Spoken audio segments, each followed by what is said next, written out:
more likely we will be to call upon it. Just a few housekeeping items, inshallah. We're going to have snacks on both sides.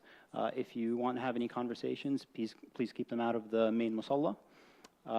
And yeah, another actually, enjoy this Friday forum. We're going to be taking a break for the next 3 weeks. So it will be back the weekend after Labor Day. So inshallah, September 8th was when we'll return. And just a few events that ICPC has going on, inshallah. Shaykh Osamah and Shaykh Yasser will be having a Shama'il class on August 20th in Teaneck. Inshallah, you'll be able to find it on the group chat. So if you're interested, please sign up. It's a great opportunity. It's an all-day intensive. There'll also be a simultaneous program for kids. So feel free to bring your kids, and they'll have something to do along with you as well. There's also a halal investing and financial planning class on August 12th from 3:30 to 5 in Patterson. Additionally, for the guys, there's a paintball trip coming up on August 12th. I can attest it is a lot of fun. From 10 a.m. to 1 p.m., they'll be driving out to West Milford. And then the two big ones, we have youth camps going on, inshallah, the 25th to the 29th for the youth girls, and the 19th to the 24th for the youth guys. Inshallah, you'll find all the information on the emails, or if you follow up on the Friday forum chat, we'll have it posted. There's also another family picnic and barbecue going on August 13th, 9 a.m. to 7 p.m. All day, lots of fun, games, activities, barbecuing. And then finally, there is a health fair going on Sunday, August 27th, from 3 to 7 here in ICPC Clifton, inshallah. Jazakallah khair, Allah barik feekum ya Rabb. Like we said, normally what we do is we take the questions either directly or through Slido. So if you guys haven't started sending in questions, please do that, and then we'll get the Q&A session started. Unless someone would like to start us off with a direct question. Anyone would like to start off with a direct question? Go ahead.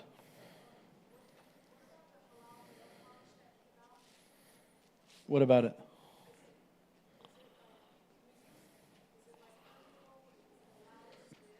For wudu, you mean?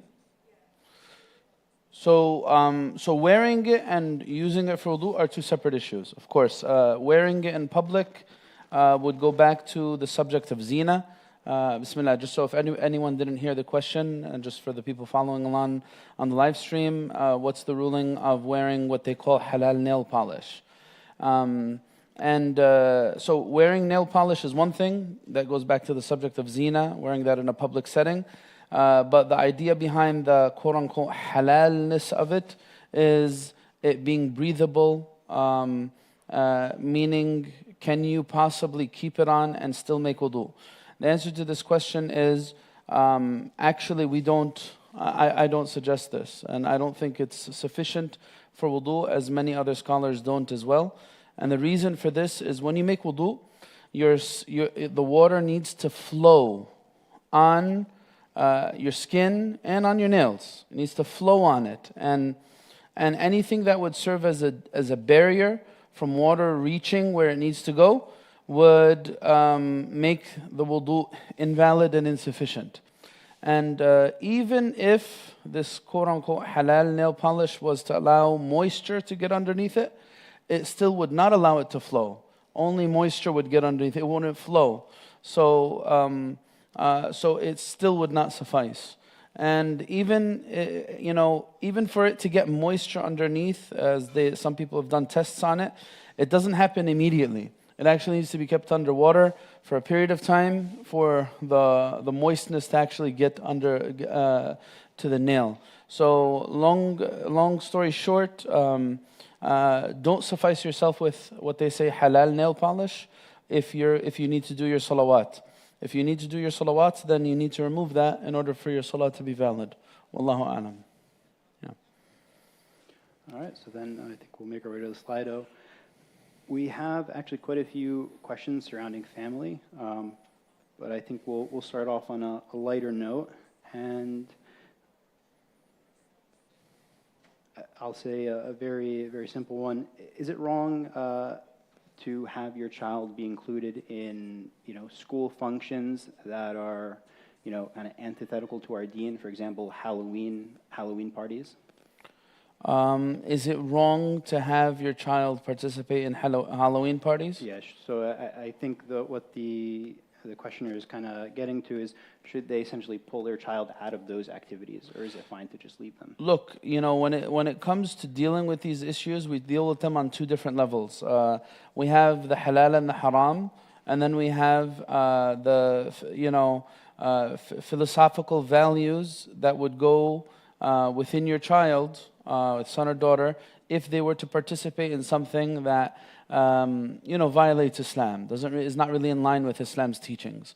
And so in terms of something like Halloween, I would absolutely discourage parents from allowing their children to buy into that type of holiday and celebration. Because of its historical past, and because in general, when the child becomes programmed to function in a way that I need to buy into what everyone else is doing for me to feel fulfilled and happy, it leads to many problematic things and to other decision-making mistakes. So absolutely, you should discourage your child. And that's why we as a masjid, by the way, we've been doing this for a long time. Offering fun alternatives to something like Halloween is what we should do instead of allowing our children. It's very unfortunate that you'd often find Muslim families allowing their children to go trick-or-treating or something like that. It's really not good. It doesn't set a good precedent for the children in terms of their development. Forget about halal and haram for a moment, even though we could get to that discussion and it'll be a very murky discussion, to be honest with you. Even in terms of what you're embedding in the child, it's not something very positive. So don't allow them to participate in that. Let them join us as a masjid. In fact, our masjid this year is planning from now for a big festival in the masjid on that date, so that families could have an alternative. Instead of going out and doing what the rest of society is doing on that day, come to the masjid, pray your salah, enjoy a fun time, have a good time with your community, and that's, I think, the best route to go. Allahu a'lam. Along the same lines, and I think for the older people, many working adults will find themselves in the situation, which is you have coworkers that are, of course, not of the same deen. And the question reads, is it okay to be seated at a table with these coworkers who might be consuming alcohol? Yeah. So look, obviously, that's going to be another setting that poses its challenges. Obviously, there's a few different things pulling at us.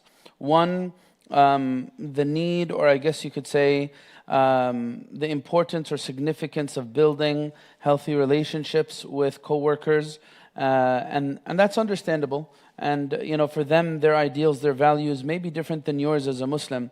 Is there any way that you could, do something that helps you build a relationship with them other than those means?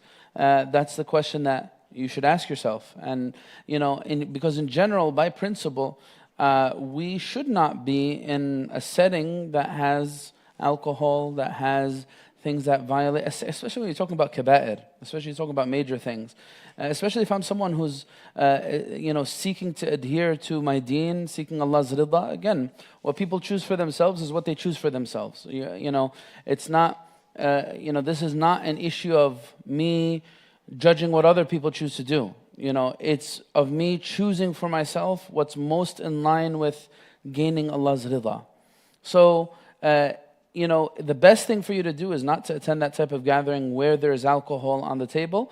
And if you want to meet them halfway, to try to perhaps attend some other gatherings where that wouldn't be there, or to perhaps build relationships through other means with these individuals so that they understand that you're not necessarily trying to cut off, isolate, or sever ties with them. You realize the significance of your relationship as people working together, but that you have certain principles that you adhere to. And I think that you'd find, and I know many people have done this, you'd find that they would respect you for that. So that's how I'd answer that question. Wallahu alam. I would actually add to that's actually been my experience, which is if you bring it up, I'm sure it's not always the case, but if you bring it up from the very beginning, a lot of people are actually quite respectful of that fact. And I actually know of multiple examples where they don't have alcohol at the table until you've left. So sometimes it might be worthwhile to just have that discussion. It's good to stick to our values. For sure. So I suppose on a slightly different topic, and for the person who's asking this question, I would definitely recommend Shaykh Osamah's class on disease of the heart. But the question reads, how do you heal a hard heart? Is it a sign of Allah being displeased with you?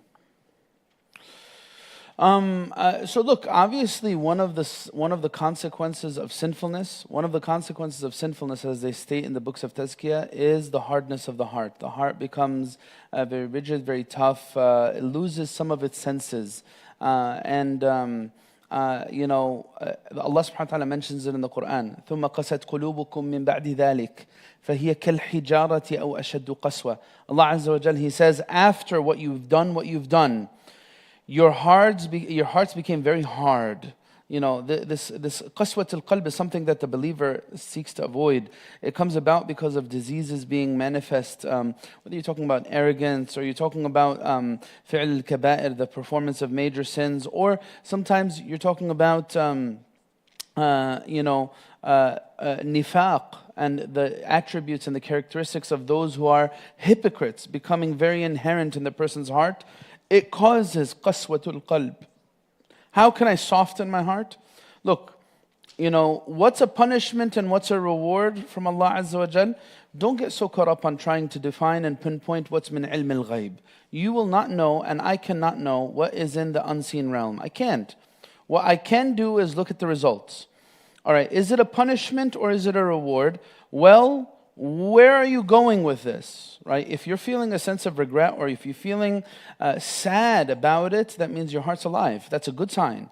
If you're trying to figure out how to resolve a hard heart, that's a good sign. Now how can I actually go about doing that? I need to expose myself to, first off, I need to plug the sources of toxicity. Any source of toxicity to my heart, I need to plug that. And then I need to allow my heart to experience some of the beautiful things in our deen. I need to visit the grave. I need to reflect on death. That's what the Prophet ﷺ tells us to do this. The Prophet ﷺ says, أَكْثِرُ مِن ذِكْرِ هَادِمِ اللَّذَّاتِ. Frequent your remembrance of the destroyer of pleasures. It helps soften the heart. Right? Experience a regular connection with the Quran or a regular connection with the masjid. It helps soften the heart. You know what? Well, you know what else really helps soften the heart? Khidmah. Serve people. Be with those people who are in need. People, if you know people who are, experiencing great difficulties in life, like go to the hospital. Visit someone who's sick in the hospital. That's going to soften your heart. That's going to soften your heart. When you sit down with somebody who has cancer, and they're waiting for their death, it's going to put a lot of things in perspective. You need to expose yourself to that. Expose yourself to those who are afflicted. It will help heal the hardness of the heart, right? So those are some suggestions, But all this starts with what? Me plugging the source of it. The sins, that needs to stop. If I cut that out, or if I'm able to limit that as best as I can, my heart will be able to breathe a little bit. Yeah, Wallahu alam. You could also switch between direct questions. Sure. Does anybody in the crowd have a question?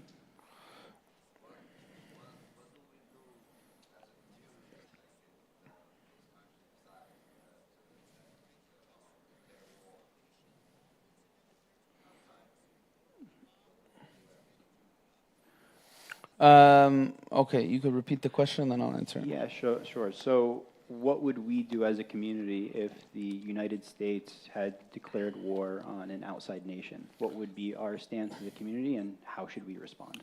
Well, it's a very general question. And obviously, whenever you're dealing with real life circumstance, it's subject to assessing a bunch of different variables.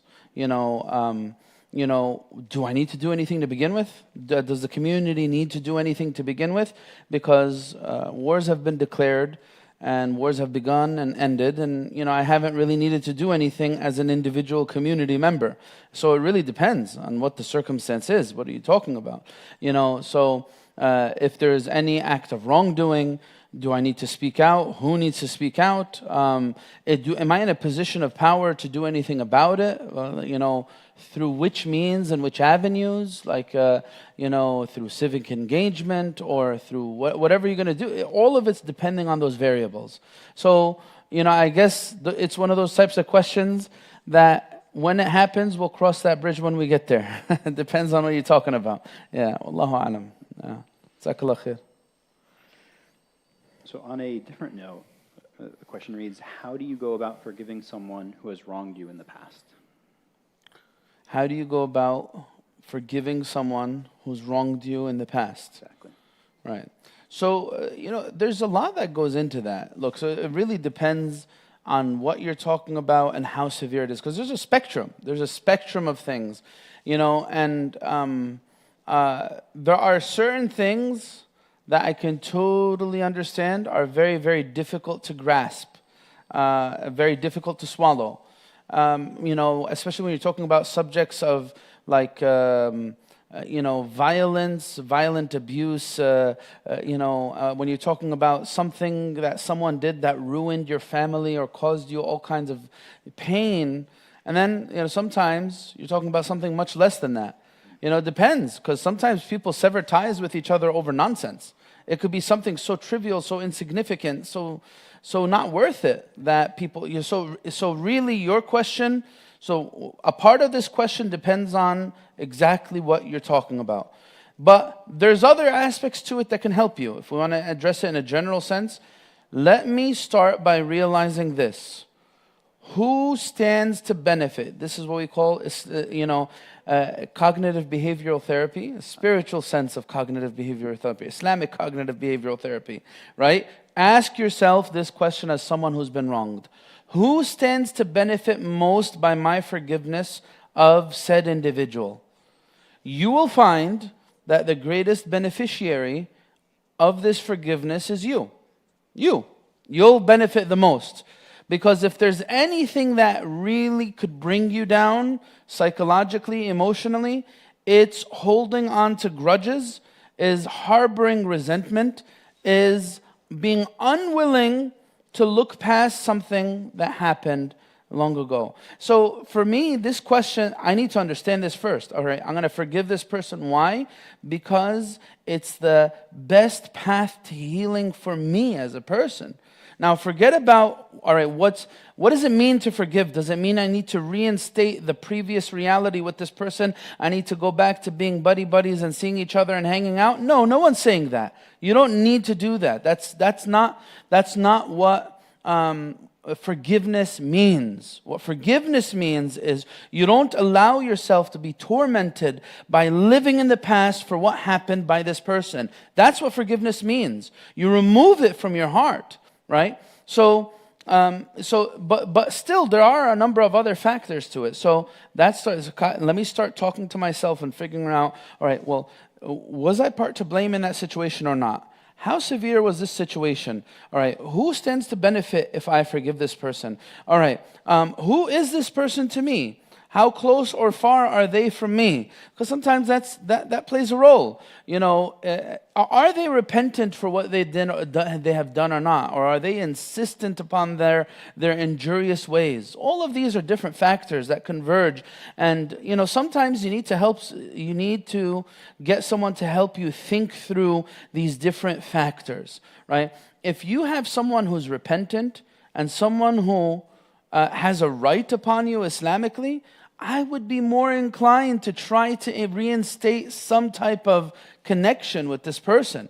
Like say if your sister or your brother wronged you, and they've done something that hurt you so badly, and now they come to you with a repentant heart, and they want your forgiveness. Don't be that person who misses out on the grand opportunity to forgive, especially if they're coming back truly regretful for what they've done. Now, does that mean I need to remove boundaries? No, boundaries are always good. It's okay. If you want to you maintain certain boundaries, but don't hold a grudge. It's not something prophetic in any way. Don't hold a grudge. It's not good for you. It's not good for your deen. And it's not good for any reality that you find yourself in. So that's what I would say in that. So figure out what are these factors, how severe, how not severe is what you're talking about. Is it now water under the bridge, or is it something ongoing? And then you'll be able to reach a certain resolution that I think will make you feel a lot happier on the inside. Allahu a'lam. I think what I might add to the crowd is, when submitting questions, try and be as detailed as possible for the Shaykh. That way he can potentially address your specific circumstances. Ya Rab. In the family realm, how do you deal with family members who are dismissive of normal emotions like sadness or worry, or any of the other emotions that we might consider normal? Mm-hmm. How do you deal with family members that are dismissive of normal emotions like sadness? So look, I would say this. Look, sometimes not everyone really has the capacity or the know-how to, or is positioned in a way where they could help you work through certain emotions. Not everyone's positioned like that, and you need to understand that. Even if you're married to someone who is a psychologist himself, you might find a psychologist at home might not be able to help his or her own family members like they would be able to help strangers, because there's an emotional investment there. I'm part of the relationship. I'm inserted in that reality. It's very different. When you go to a doctor or a mental health professional, a counselor, a therapist, a psychologist, when you go to them for help, one of the benefits of going to them for help is that they're not emotionally invested in your particular reality. So they could give you an impartial view of it. So understand this. Sometimes we need to just, we need to be a little bit more forgiving and understanding of each other as families. But hey, look, if I can't talk to said family member because they always make me feel very down whenever I share something with them, maybe I shouldn't try to seek help through them anymore. Or maybe I should limit that role. Maybe I should go to someone else who I find more effective when I share my emotions. It's okay. It's not a big deal. If said person who, without me talking to them about the emotional or the difficult sides of my life, like my brother or my sister or my mother or my father, is not a half bad person, but when I get them too involved in my emotions, they start saying certain things that hurt me, well then you know what, maybe let me take the good and cut out the bad. Let me find someone else for that. So that's, and look at this, I'll say this other thing, look. Always the prophets and messengers, even with their own families, that's one thing that we see clearly in the Quran, had to navigate imperfect realities. Look, no one likes to have to deal with controversy or difficulty, but guess what? The most complicated relationships in life are those most closest to us. The ones that you have with your parents, your siblings, your children. That's the most complicated relationship. Why? Because there's so much intertwined there. Your interests, your past experiences with each other, your emotional investments, your interaction, the frequency of your interaction. It makes it all very complicated.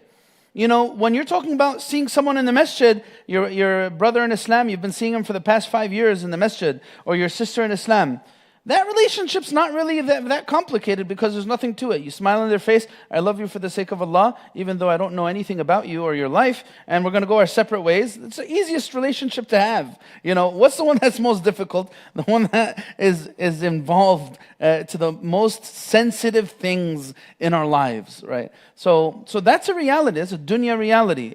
You will have to navigate imperfect realities in your homes. And this will help teach me a lot about life. And learning those things about life isn't necessarily an easy process. It's a bitter process. It's a difficult process. But through that, through the push and pull, I guess you could say, all of us end up growing. So that's what I would say. Are they like a deplorable human being, this family member? Or they just really don't know how to speak to my emotions? Which one is it? If they're a deplorable human being, then we could have a different type of discussion, Wallahu a'lam.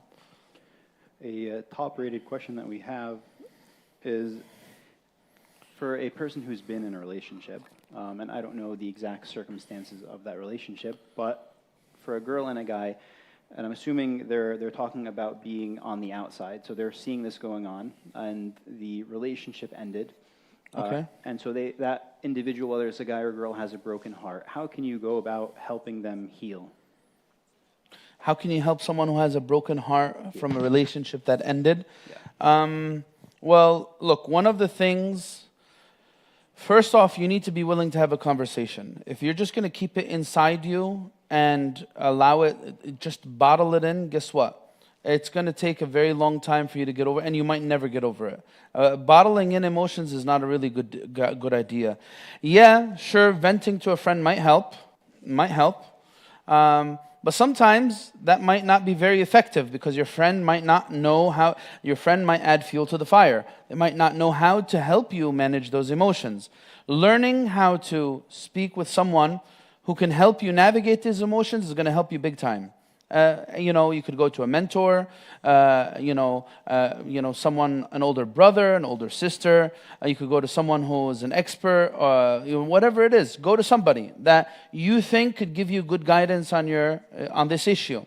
The other thing, if you do that, you're going to find that one of the common threads that is in this is you need to be able to put between you and that issue a distance of time. Sometimes things need time, or these types of things that involve those sensitive emotions like love, attachment, infatuation. These things, they take time to be undone. If it just happened and you feel like you can't breathe and you're suffocating and you're just so overwhelmed and you can't get it off your mind, well, that's expected. If you keep at it and you try to heal from this with the passing weeks, passing months, guess what? It's going to become less of an issue that takes timeshare from your day. So sometimes time is a really good healer. It's not a sufficient healer on its own, but it's a really good healer. This even happens with addictions. People who have different types of addictions, one of the things they celebrate is being able to go a certain time without succumbing to the addiction.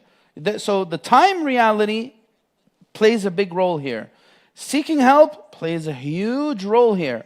Again, because you're just going to need some rewiring. Sometimes you're going to need to just bring out, okay, what led to the termination of this relationship? Was it things on that I am culpable for, or was it the other side culpable for it? Who was really to blame? What was really to blame? Sometimes you might find, hey, I dodged the bullet. Oh my goodness, if this relationship actually worked out, I would be in a very, very bad position. That can happen through the process of unwinding these emotions, unknotting these emotions that have developed within you. You might realize that the biggest blessing of Allah upon you was that this person is no longer in your life. Because if they stayed in your life, it would have led to a massive train wreck at a certain point. So sometimes that's a reality too. Sometimes you realize, okay, it wasn't that bad, but we just weren't compatible. We didn't match each other.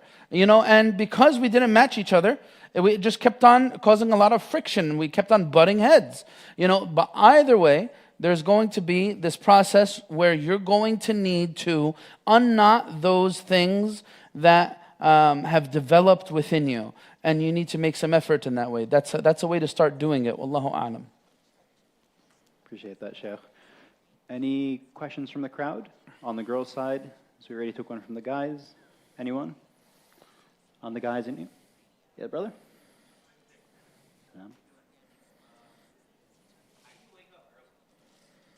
How do you what? How do you wake up early? How do you wake up early?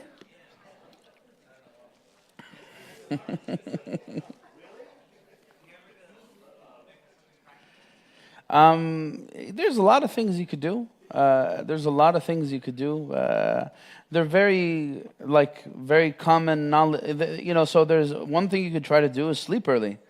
Another thing you could try to do is eat early. Don't eat late. Because that's going to make you heavy when you go to sleep. Another thing you could possibly do is don't sleep too comfortably. If you're sleeping on something way too comfortable, it might make you sleep longer.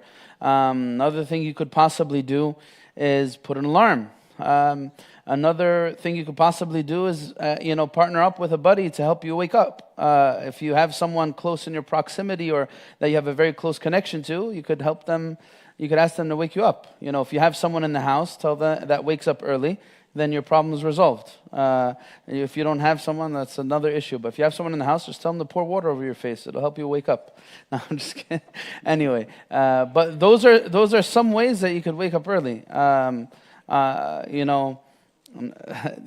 of the if you're talking about trying to be consistent with Fajr, also another thing that helps the soul be light is to do less sins. That's another thing that helps with that regard.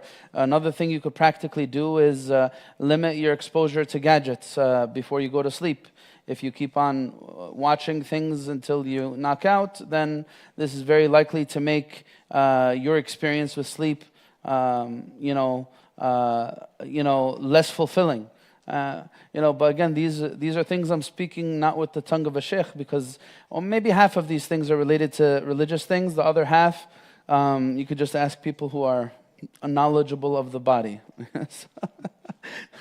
But that's what I would give you. Wallahu alam. Perhaps also staying away from caffeinated beverages. There you go. But what I would add is that going to sleep earlier was the most helpful for me. So I definitely approve that one. Very helpful. What do you got?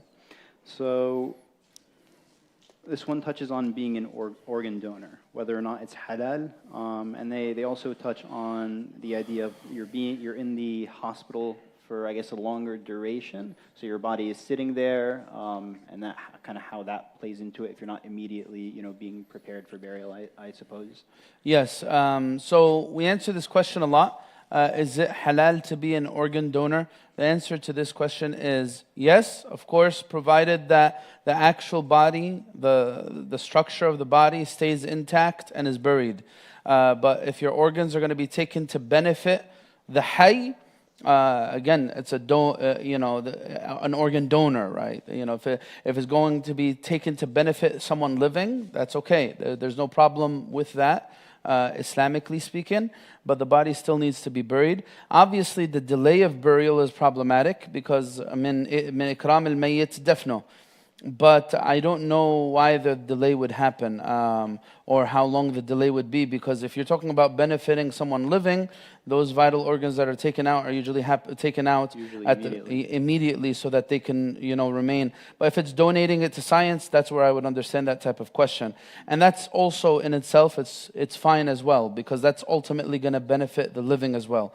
Do you have to do that? No, of course you don't have to do that. But if someone wanted to do that, they can do that with these rules. Allahu alam.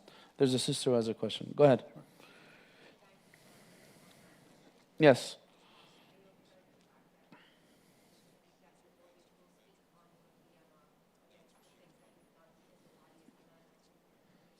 Yes.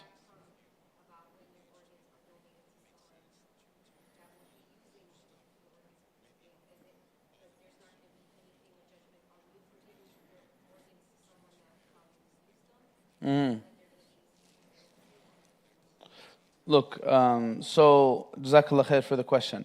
So just to repeat what she said, how does that work with she said there's a verse in the Quran that says that the organs will speak either in your favor or against you for what you did in your life. So if someone else took your organs, how's that going to happen? Well, let's assume this. What's going to happen if someone doesn't take your organs? Are they going to stay where they are? Huh? Are our bodies going to stay intact? Maybe for those select righteous ones whom Allah subhanahu wa ta'ala doesn't want the earth to consume their bodies, their body will stay intact. But everyone else, it's going to wither away. The only thing that's going to stay is ajbat al-dhanab, the back of the tailbone, the very end of the tailbone. So there's this hadith about someone who was afraid of meeting his judgment in his grave. So he said to his sons, when I die, cremate my body and take my ashes and spread them in different corners of the earth.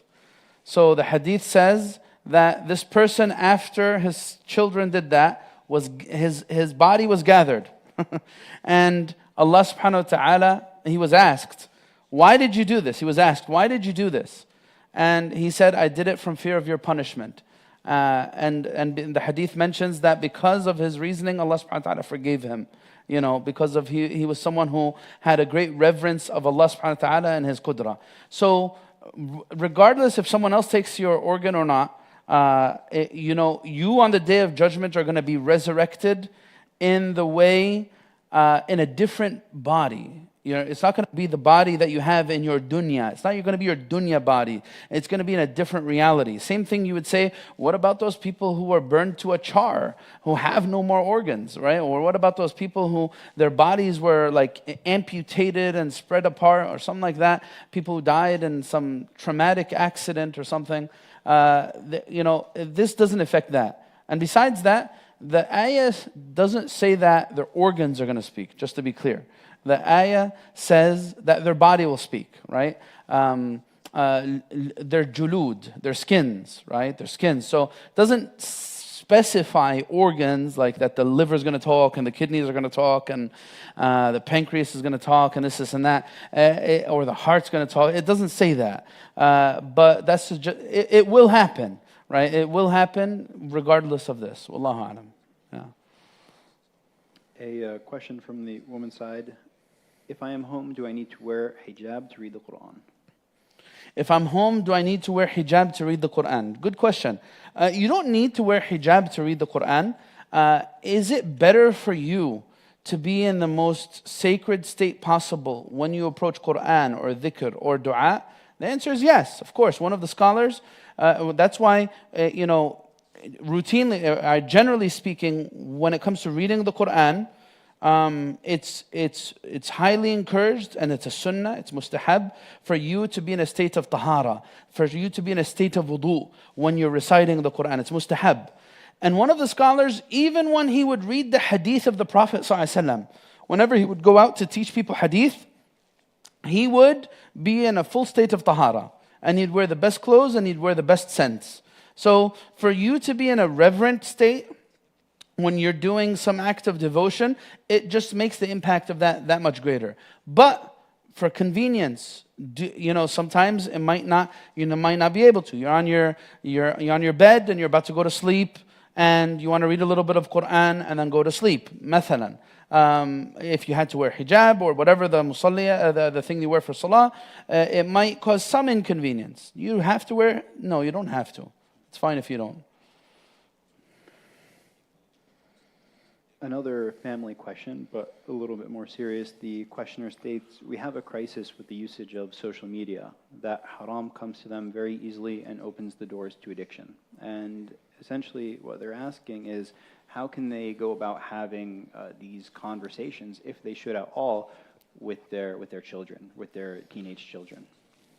How can they go about having the conversations about social media usage? No, so for the serious addictions, such as pornography and other such addictions. Not the usage, the addiction. That's what they're asking about? Yeah, they're asking about the addiction itself. Okay, all right. Because if it was the usage, this is one of the great puzzling things of our day and age. How can you convince a child to turn off the video game set? It's a really tough thing to do, right? Unless you just pull it out of the plug or something like that. Some parents do that. Anyway, but how can you resolve some of these addictions? Look, it's very important to be very thoughtful, especially if they don't know if you know. Like if you're talking about, you found out that your son or daughter watches certain obscene things that they really shouldn't be watching. and it seems like they're developing an addiction to pornography, and it's leading to certain behaviors, and they're isolating in their room. It's very important to not cause emotional damage in the way you approach them. Meaning that you should be very sensitive, you should be very mindful, because look what happened when Sayyidina Adam alayhi salam and Sayyidah Hawa ate from the tree. What is it?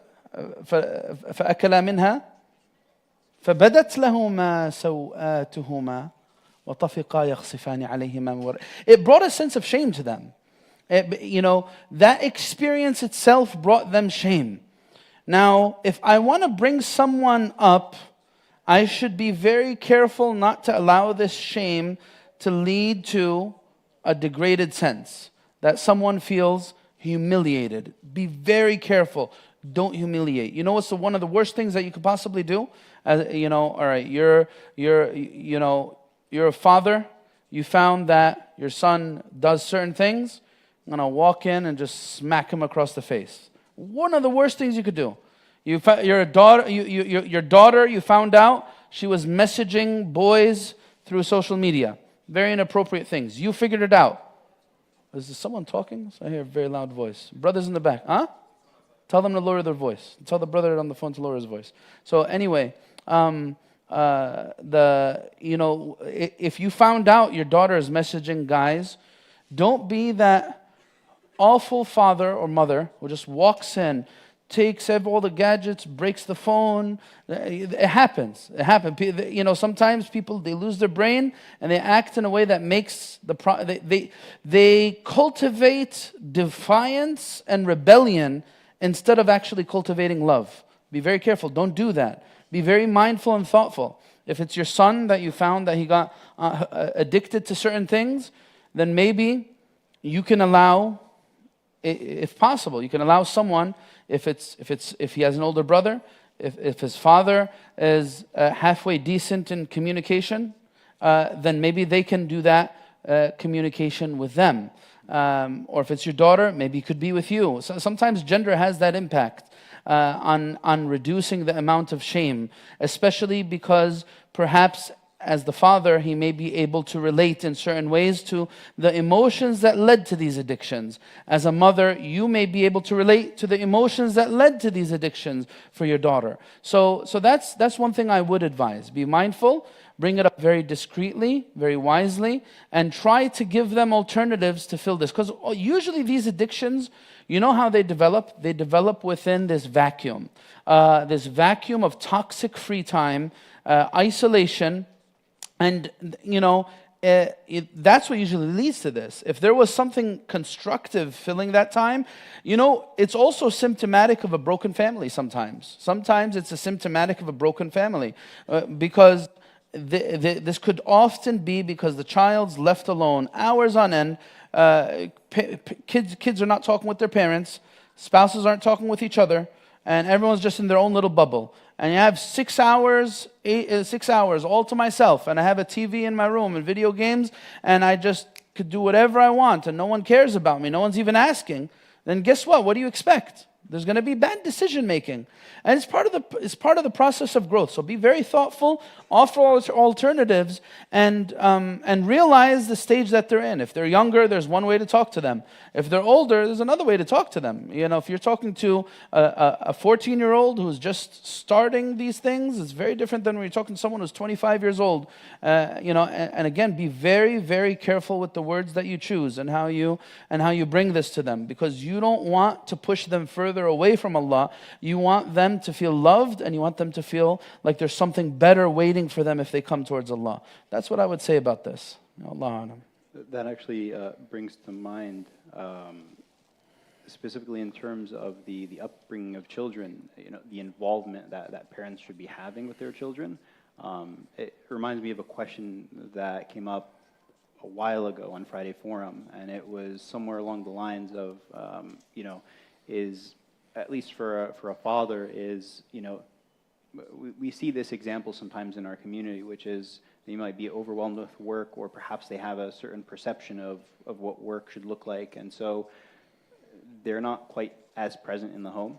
Yeah, yeah. But it just reminds me of that. You know? And look, like, what if that is your reality? What if that is your reality where you don't really have someone who could communicate effectively with your son or your daughter who's going through this? My second suggestion would be, hey, you know what? Just break the ice with them and show them the initial love and care that's needed, and then encourage them to sit down with someone to talk about it. Sit down with an imam or a mentor or someone who you trust, who can help them figure out why they're being attracted to this addiction. Because it's not something that they could usually resolve by themselves. They cannot, it requires a lot of effort to really get past some of these things. Wallahu alam. On a different note, how do you know if your hardships are a blessing or punishment?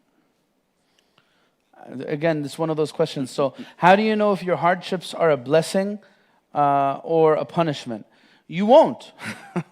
But you can see based on the outcome. Don't get caught up in trying to figure out, look, one of the Salaf, he said it very clearly. I wish I could, I wish the veil could be removed for a moment and I could be sure that Allah accepts from me 2 rak'ahs. That's what he said. This is very one of our righteous predecessors. I wish the veil could be removed and I could know that that Allah accepted 2 rak'ahs from me. We will never know. You won't ever know. Is this difficulty I'm going through right now some means of cleansing? Is it adhab? The way that I will know is based on the outcome. What is it leading to? What's coming after it? Is it making me turn back to Allah, come closer to Him? Or is it furthering my insistence upon wrongfulness? Right? So that's how you know. It's a subtle litmus test that you have. But right now, all of us, our spiritual markers in the unseen, we have no idea. I don't know if I'm saved. You don't know if you're saved. I don't know where I'm going to ultimately be. You don't know where you're going to ultimately be. Well, I hope. We could hope. We have hope in Allah Azza wa Jalla, and we try our best. That's what you could do. Wallahu a'lam. Actually, two questions. You have a direct question? Go ahead. Does a nosebleed invalidate wudu? The answer is no, it does not invalidate wudu. Of course not. Nosebleed does not invalidate wudu. Does it break your salah? Does it break your salah? The answer to this question is it depends on how much is it. If it's a very small amount that stays local to the area, then it definitely does not. But if it starts spreading to other parts, it got on your shirt, it got on your hand, and this and that, then yeah, you need to stop your salah and you need to go attend to it. You can't continue. It's going to break your salah. Yeah, Wallahu a'lam. Any questions on the girl's side? Any direct questions? Sister's side, yes, not the girl's side. Go ahead. You have a question, Haji? No, ما فيش حد. No, there's no question on that side.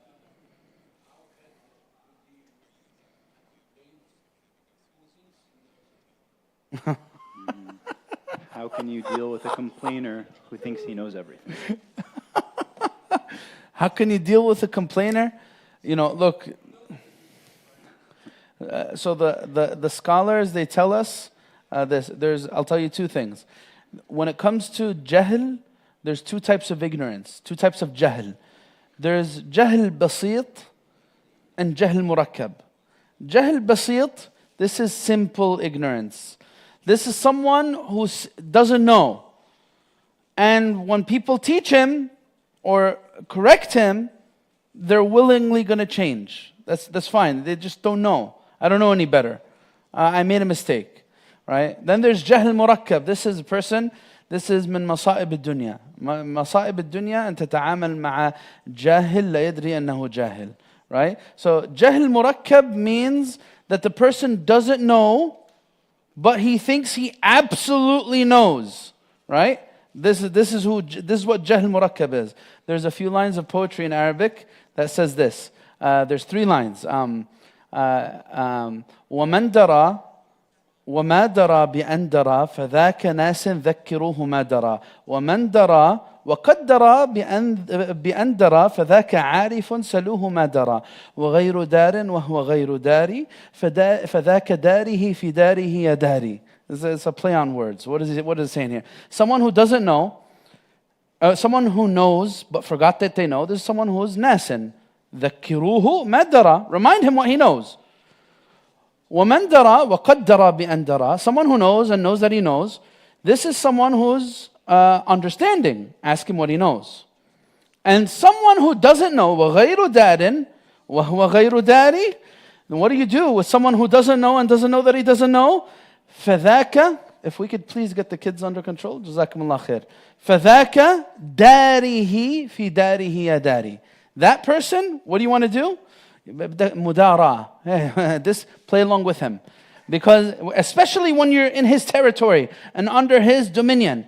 Because what? If you don't play along with him, he's gonna make your head explode, right? So sometimes you need to play along with him. And this is the Prophet ﷺ, he did that. We mentioned this hadith in the khutbah today. The man who came in, the Prophet ﷺ said, بِئْسَ أَخُ الْعَشِيرَةِ. Let him come in. This is the worst companion to possibly have.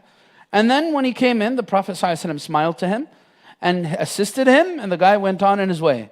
And the Prophet ﷺ then told Sayyidah Aisha, إِنَّ شَرَّ النَّاسِ مَنْ يَتَّقِيهِ النَّاسِ اتِّقَاءَ فُحْشٍ. The worst person is the one who people avoid because of how awful they are when they would deal with this person. So again, so how do you deal with this person? Allahu Akbar. The Imam Shafi'i said, every person I ever sat with, I know that I could defeat them in a debate. Again, Imam Shafi'i. Except one type of person, the jahil. I will never defeat a jahil in a debate. That's why I don't debate with him at all.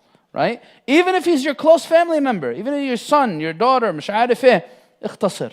That's it. Limit interaction, especially with those trigger points for this person. It's hard. And maybe one day they'll come to their senses and you'll be able to say something. But it's not easy. Go ahead.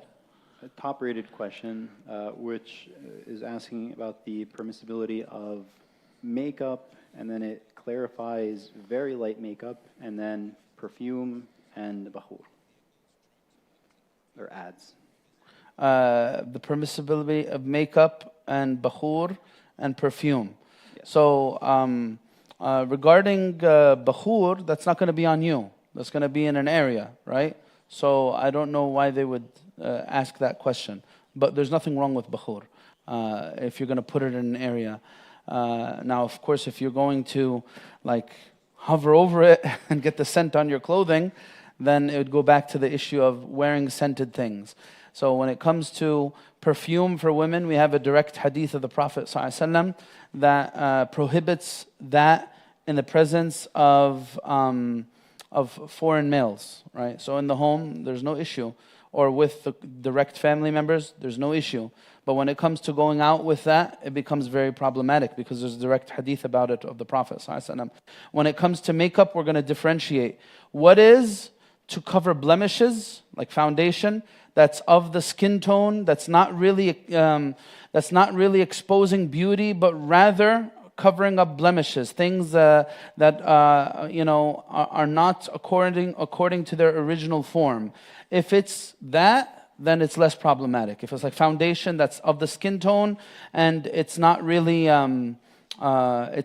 exposing zina and beauty, then it would not be problematic. But if it's exposing beauty, then it would be problematic. So all of that stuff that's used to, on eyelashes or eyebrows or the face, all that to expose beauty, then that's haram.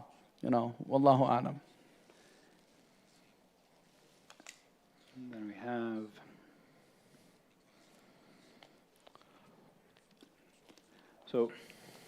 another one, which is, I guess I'll generalize this a little bit, which if you could speak on Muslims marrying outside of Islam and the permissibility for both men and women, and when that's not allowed. What's the question exactly? The exact question is exactly for women. Can they marry outside of Islam?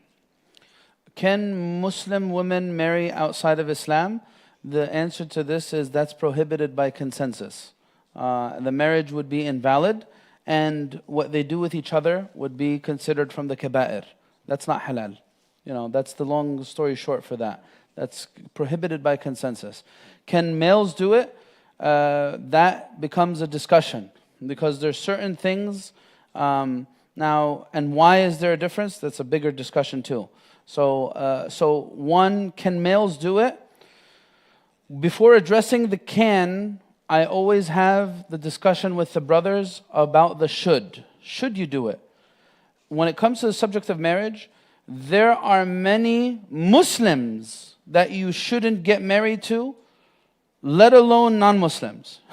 So even when you're talking about, the should, just again, like, what are you trying to get out of marriage?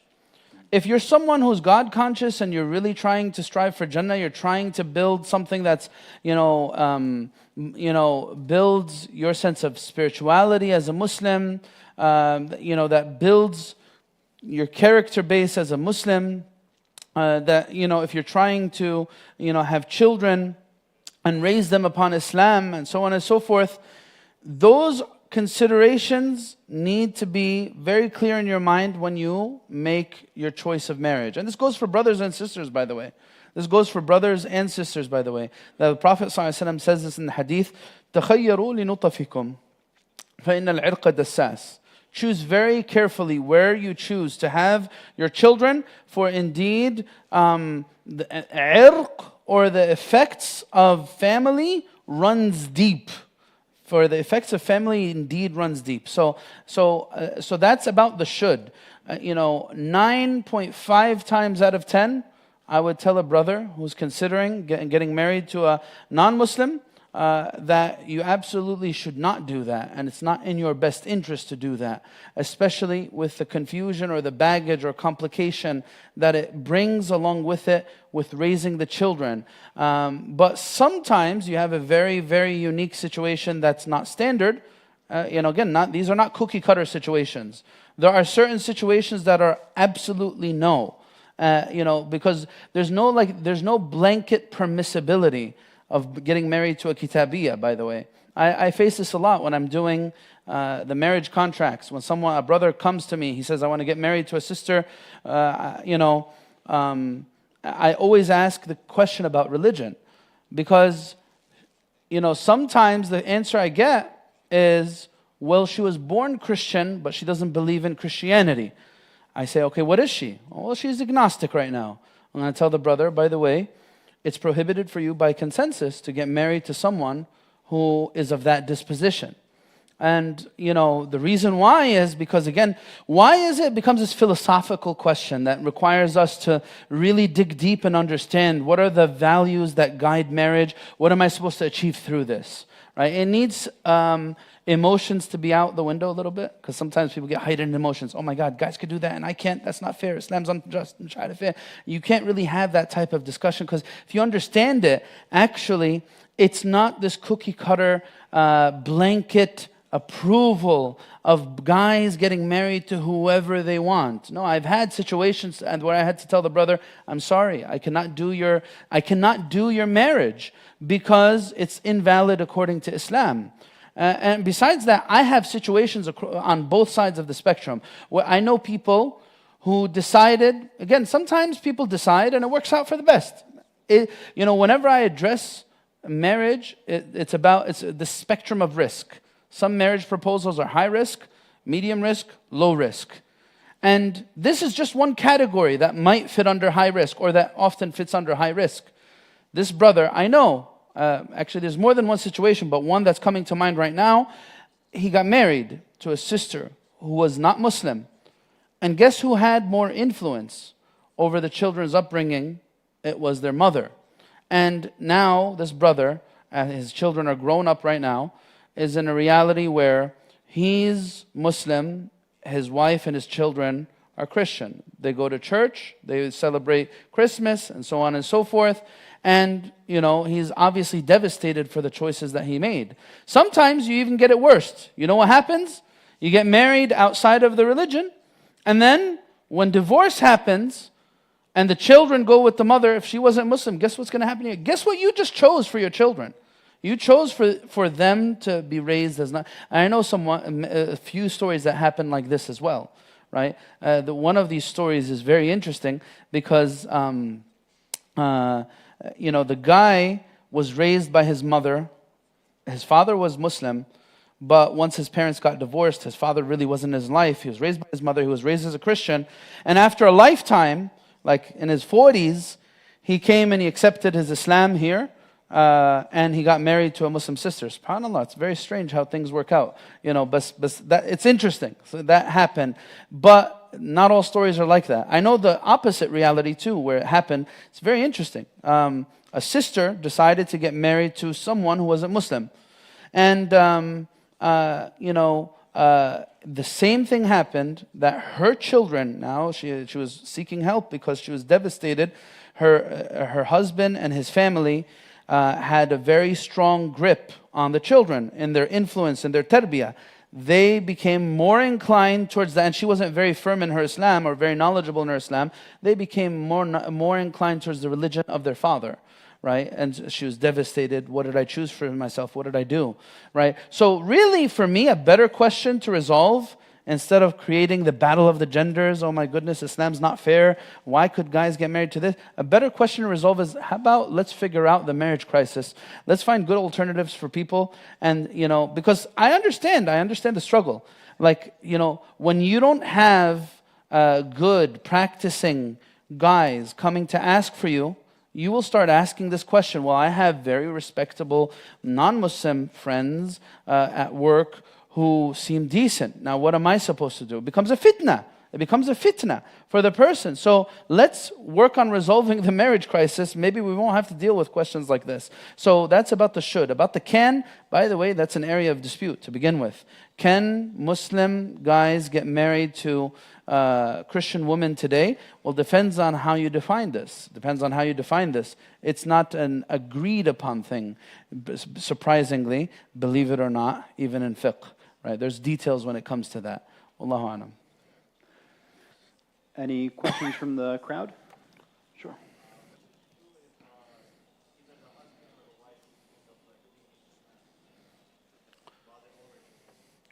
What should you do if, repeat it again?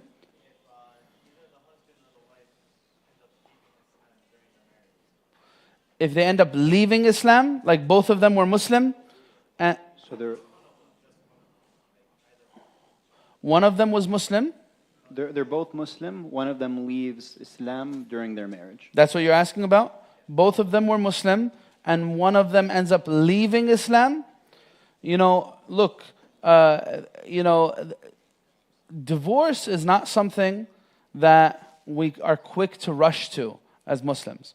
But there are certain situations that not just warrant it, sometimes demand it. Sometimes certain situations demand divorce, right? And this is not just this situation, actually. It's not just this situation. You'll find other situations too, where there is severe abuse, like a sister, she's married to a guy, no salah, alcohol, drugs, you name it, vulgar, obscene, everything you name it. Would I advise the sister, hey, be patient and stay alongside Fir'aun? Would I say that to her? I don't. That type of situation might demand divorce, especially if she's absolutely not getting anything out of the relationship. What I'm trying to tell you is, hey, there's certain things that demand divorce. There are other things that warrant divorce.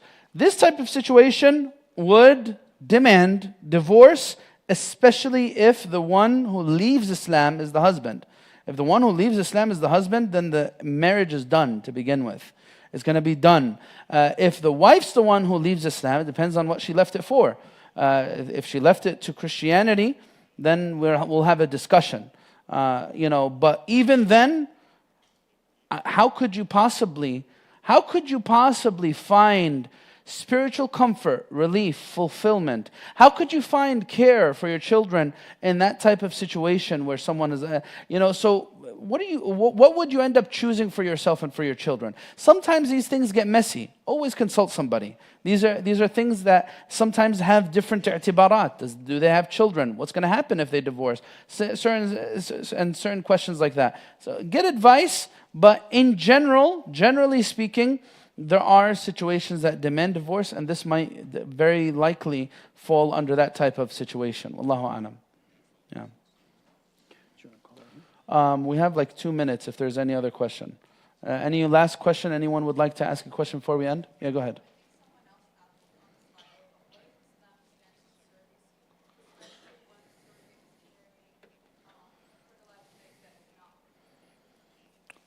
So she's carrying a child that's not for someone else, basically? Yeah. So basically, they would artificially inseminate them, or they would take the egg and the sperm, and then they would put it inside her. That's haram. It's not allowed. Yeah. جزاكم الله خير. سبحانك اللهم وبحمدك نشهد أن لا إله إلا أنت نستغفرك ونتوب إليك. Inshallah, we'll have adhan and then salah. Assalamu alaikum.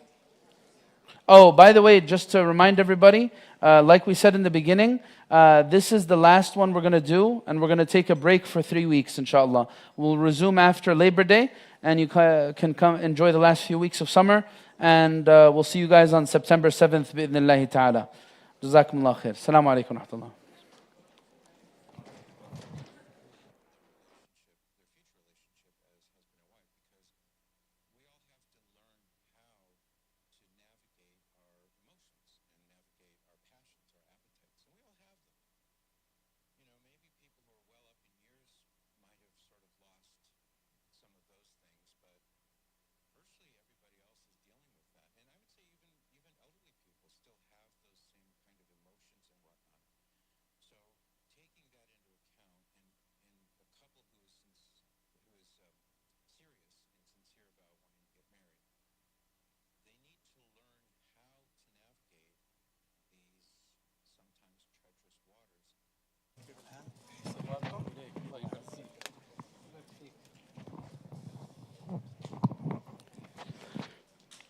الله أكبر الله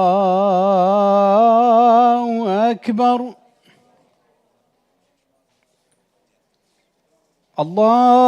الله أكبر الله أكبر أشهد أن لا إله إلا الله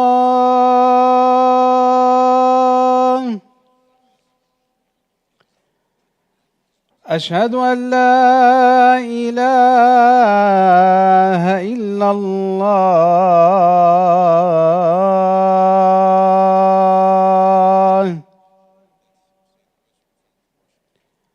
أشهد أن محمدًا رسول الله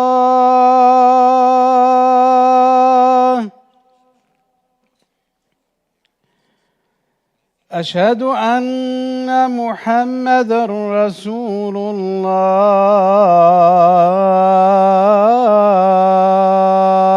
الله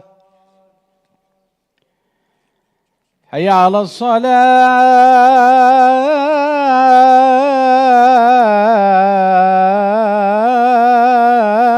الصلاة حي على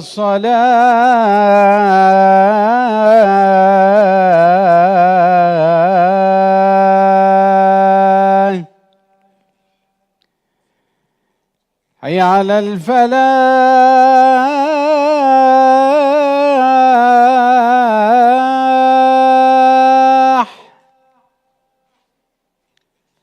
حي على الفلاح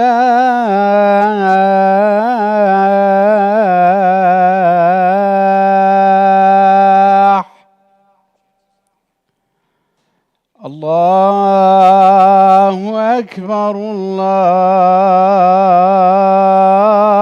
أكبر لا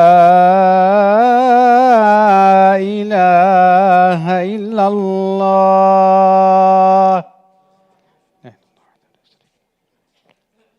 الله أكبر الله أكبر أشهد أن لا إله إلا الله أشهد أن محمدًا رسول الله حي على الصلاة حي على الفلاح قد قامت الصلاة قد قامت الصلاة الله أكبر الله أكبر لا إله إلا الله.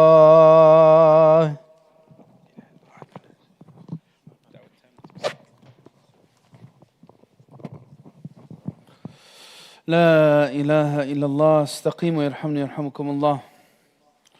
الله أكبر.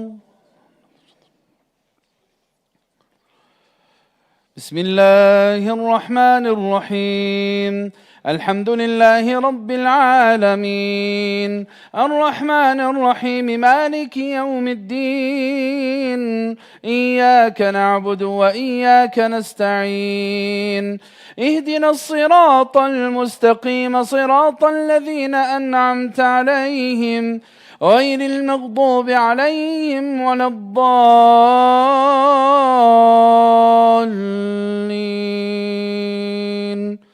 آمين.